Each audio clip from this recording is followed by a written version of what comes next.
Welcome into the Invest Well Show. I'm your host, as always, Michael Wall. Listen, I hope you're having a wonderful day.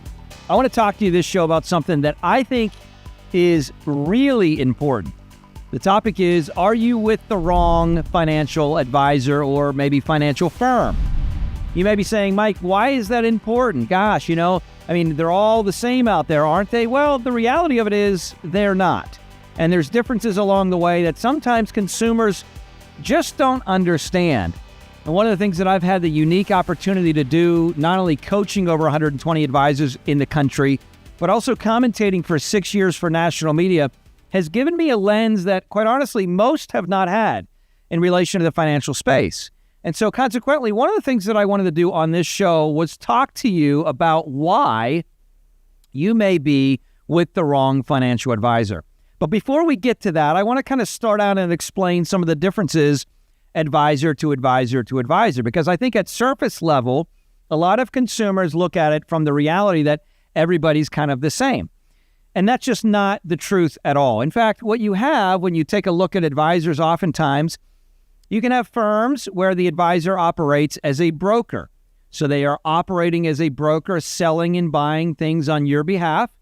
And they are working and utilizing a broker-dealer in order to do that. In other words, they get paid when they make that transaction. And then you have advisors that are operating as a fiduciary, meaning that they typically will make money by charging a fee on the assets that they are managing. And then they select investment ideas. They don't get paid directly when they buy and sell investments, but they charge a fee on your assets. And then you have a blend sometimes where you might have someone that is a fiduciary and has the ability to be a broker. And then also you have insurance agents that are out there selling, we'll call it investment tools. Really, they're products. They're not investments per se, by definition of the SEC. And those are insurance-based contracts. Now, sometimes you have folks that you're working with that can have the ability to wear multiple hats. And I think that's really important when you take a look at that. But I think what's even more important is what type of investment solutions and structures does the advisor or firm that you're working with offer, and do those investment structures align with where you are on your wealth scale or wealth journey, I'll call it. Think of it like this, and I often use this as an analogy because I think it's pretty simple. But if you were going to high school and you had a teacher that was teaching you math in school, you wouldn't assume that same teacher would be the one all the way later on years in college that's teaching you during your PhD classes, right? It'd be a different teacher, a different professor, because they are all schooled in different things. And similarly with financial situations and people, you need to make sure that the structures that are being offered through the advisor and the firm that you're working with are actually tailored and appropriate for your situation. That's one of the reasons that you often see some advisors will work exclusively, for the most part, with families or clients that have a certain level of wealth. Now, when you take a look at your situation, if you've only ever worked with a broker or a financial advisor that works for a broker-dealer or even works for an investment advisory company, but for the most part, they've pretty much stayed in the lane of working with families that aren't really that wealthy, it's not a problem. It's not a bad thing. They're just in a place where they do not have certain levels of expertise sometimes that are needed for families that have greater levels of wealth. I think about this in my career. As I started out years ago from a smaller town in Pennsylvania, when being in the financial space, really working with families that were great families, but just did not have the same level of wealth as families that I connected with years later in my career as I'd made transition down to the Palm Beach area. And obviously what's happened is when you meet families and work with families with greater wealth, they're in a place where they have different needs. They have different requirements. They have different desires. They have different opportunities just because of flat out their wealth level. And so I want you to think about this. You might have been in a situation where you've selected your advisor based on a friend or a family member or just someone that you knew well growing up over the years. And so you've taken your advice from that person. Well, unfortunately, like all industries, there are well-intended people giving advice and ideas to folks that unfortunately may not be appropriate or may not be something that they're specifically aware of. Now, that doesn't mean they're a bad person. That doesn't mean that they didn't have purity in their heart to try and add value.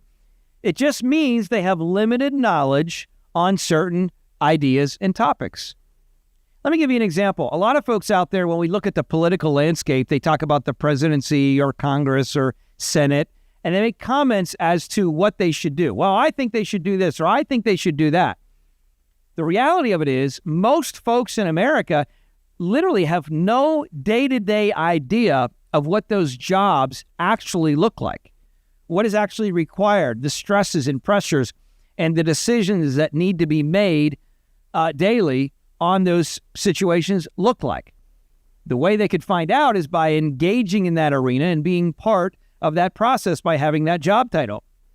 In relation to the financial situation, what happens a lot of times if brokers or financial advisors are primarily only working with families that have less amounts of money, what does that look like? Maybe $1 to $2 million and under.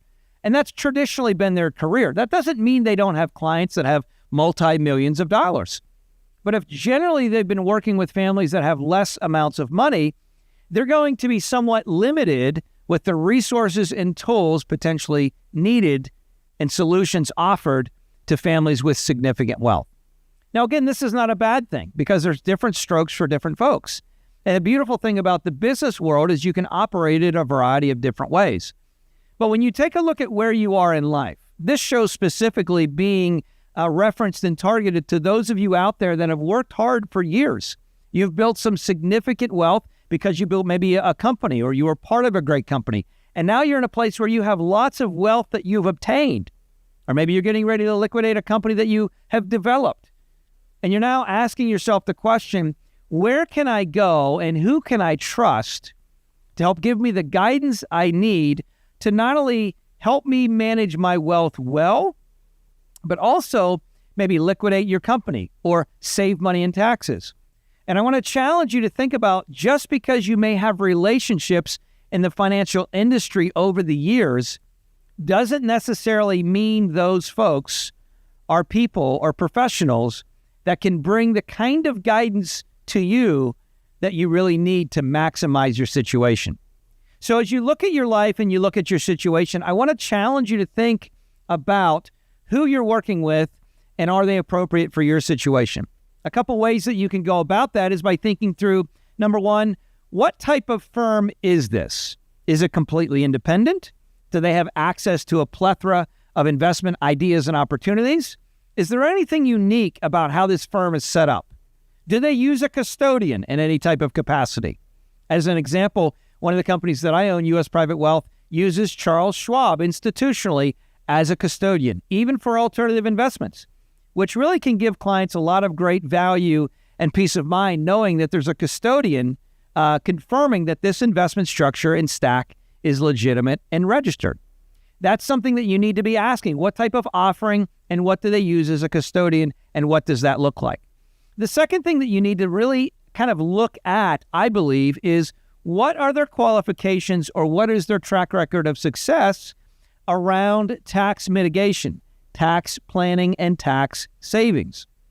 A big part of wealthy investors is not just growing their wealth and protecting it, but also reducing taxes. And when you're getting into a place where you have millions and millions, hundreds of millions of dollars or more, you need advanced strategy to really help come alongside your specific situation. And thirdly, what I would say is, what does their client structure look like? In other words, are they out trying to just work with anybody and their brother, or are they a little bit more exclusive and boutique? I tend to find that a referral-based type firm is one, in a lot of ways, that connects well with many families. Why? Well, because the referrals are being offered and the results are given from the client that's offering it. And now you know, hey, this is a client that's had some real-world experience with this firm. It can really help aid, a lot of times, your confidence in making that decision. I really do want to challenge you, though, that you may have someone in the financial arena or financial industry that just may not be the right advisor helping you in this stage of life. That doesn't mean they're a bad person. It just means that the tools that you need now might be different than the financial resources and tools that you needed 10, 15, 20 years ago? This is an important question, and it's an important thought. You literally only have one opportunity to live your life. And if you get things wrong through the wrong planning, it really can be catastrophic. So I want to encourage you in the fact that you really look at your investment structure through this lens. And it's very simple.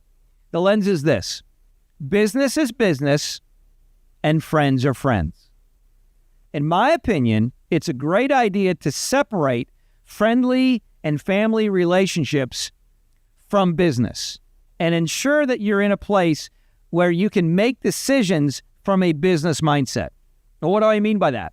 Let's say you have a $100 million portfolio, or a $5 million portfolio, or a $300 million portfolio, or a $20 million portfolio.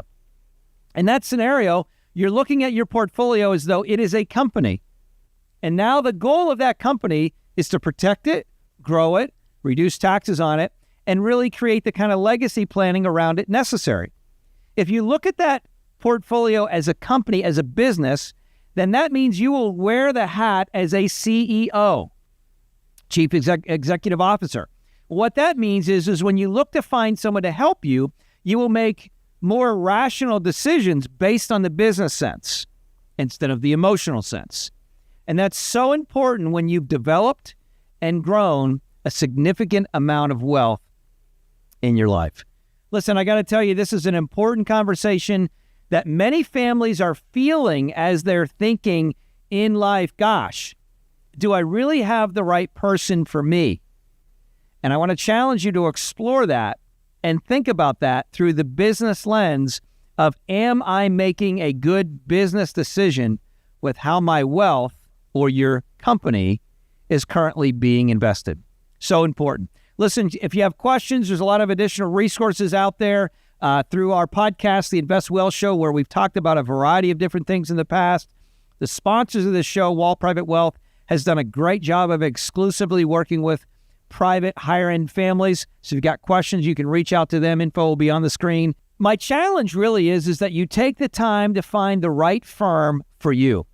Not every firm is right for every client and family. So make sure you take the time, do the diligence, do the research, and really evaluate what are your needs, what are your desires, what do you want, but then also where is your wealth structure now? Do you have a lot of wealth? And if you do, you might need to change who is helping you with your financial situation. Last thing I'll say, bigger is not always better.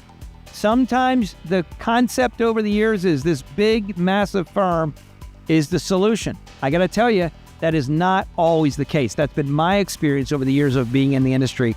So caution yourself to really get into the nuts and bolts. You've worked hard for what you have. Make some good decisions and maybe different and even better decisions potentially with where you are financially in your future. Listen, be blessed.